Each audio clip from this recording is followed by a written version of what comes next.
Oh boy. Alright, first up, I'm on the RX0, Saramonic mic on board. Levels at 1. I got water running next to me. I got a garbage truck pulling in. How does this sound?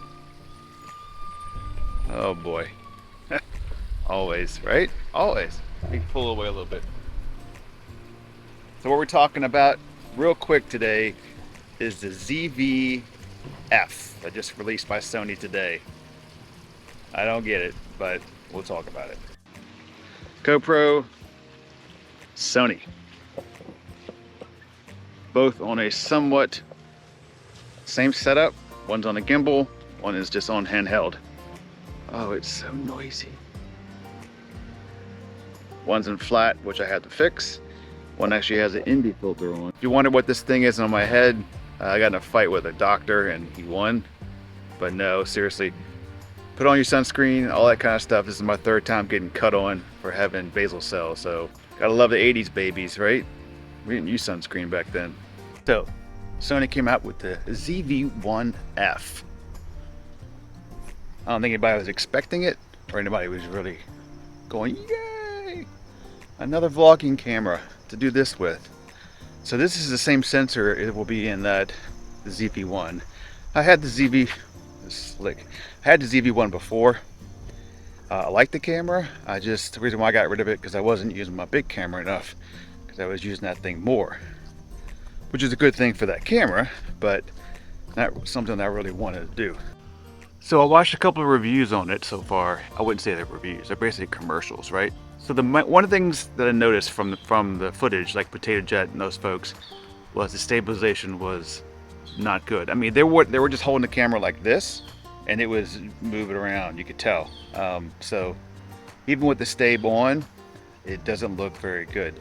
Now, for a vlogging camera, walking and talking camera, you need to have stabilization of some sorts. And don't tell me to go use Catalyst and put it in there and all that stuff. Yeah, you can, but that's a pain in the butt to do afterwards. Something like that, if they're gonna really focus on vloggers, why not give it really good stabilization? Something GoPro-ish. You don't have to go that extreme, but do something like that, like a GoPro does.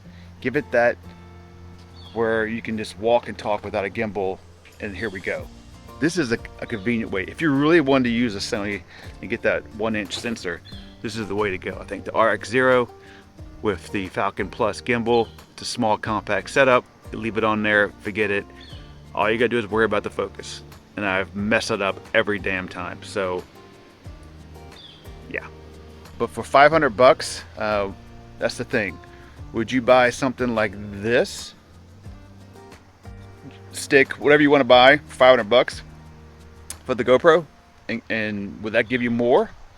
You have vlogging, you have running, you have complete stabilization. I mean, I don't know who they're really pulling this for. I know it's the younger audience that are doing stuff, but they're using their phones. Unless you like wow them with something else, I don't think it's going to be enough to pull someone from like an iPhone 14 Max or something like that with, now that it has stab in it and good front-facing camera. You're gonna pull them away to use a Sony camera like that with just I don't know, a little bit better image quality, a little blur background, which if you really want it, you can still get it in the iPhone with the cinematic mode. So I don't know. I think again, a lot of us say this, Sony, you forgot about the action camera world. What's up with that? We're still here waiting for something. I mean, there are folks still using the FX3000 doing comparison videos, and it looks damn good at nighttime.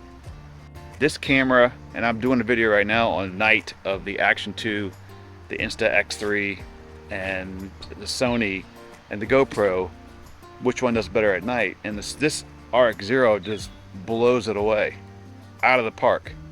I mean, it's not going to blow away a bigger sensor camera, but for a 1-inch sensor at nighttime, it's doing very well. All right, so stabilization was one thing that I saw that was kind of strange. 20 millimeter, really? You went from 24 to 20, and that's your big jump of wide angle, especially even a fixed lens. Yeah, you should have got a little wider on that one and give the ability to crop in a little bit more.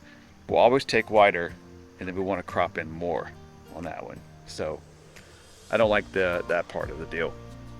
What else? Oh, the other is the shoe on top. It's a cold shoe. So all these vlogging microphones that you developed with the hot shoe on top, you can't even use. So if you bought one of the ECM1, whatever it's called, the smaller one, what would fit perfect on this camera, you can't even use it because it's a cold shoe. You got to plug it in with the 3.5 millimeter. If you're going to do all that, then you could use anything that's out there, right? That seems strange too. They would do that. And I think the ZV-1 is actually on sale right now, so I'll show the price here. But it's not that much difference in price. $100 more, 200, was it 200 bucks more? Maybe what it is? I don't know. But it just seems like I would just go for the ZV-1, or maybe an older RX 100 that you can find on eBay with the 1.8. I wish Sony would focus their efforts on the action camera world, maybe redoing the RX0 here, give us the 3. You can make it a little bigger if you have to give us autofocus, but give us that good stabilization, bigger sensor, and blow GoPro DJI out of the water. So, not very excited for that camera. I know if you watch many of the reviews right now, they're all the commercial ones, so that's what you're going to get. This is your commercial. So we will see the ones that do a video later on when they get it in their hands. Camera Conspiracies always does a funny, great one. They were out right away with a good play on that camera. But let me switch to the GoPro right now so you can see that in a vlogging setup, and I'll finish this out on the GoPro. Yes, this is the easier setup than this. I don't have to stabilize. I don't have to get the focus right. I do have to correct it more in post because I have it on flat. But yeah, if you're going to buy the ZV-1F, please leave me a comment down below and tell me exactly why you're doing it. And I would love to see if you do a video of it. Let me know you posted a review, what you like about it, what you don't like about it, and how you, yeah. I'll be very interested on the after reviews with this camera to see if folks really like it, or they just, or what. I mean, is it going to produce a better image than this one? Absolutely, no doubt. So all you're using the GoPro for, if all you're using the GoPro for is vlogging like this, then you got the wrong camera. This is like one of the after things it does. So you've done all your action sports, you're running around, you're moving through beautiful looking skies and mountains and water, and now you want to talk to it real quick, and you throw it on like this with the media mod and you do a little talk. It's one of the things it does.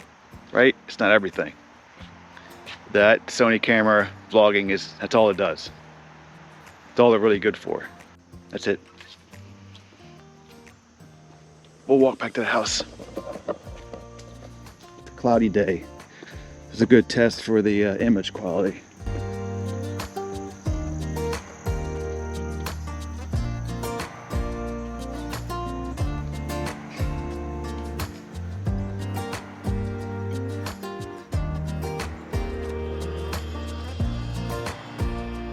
And thanks for watching. Please subscribe down below. I do have the nighttime stuff coming if you're interested in that. Thanks, and we'll see you.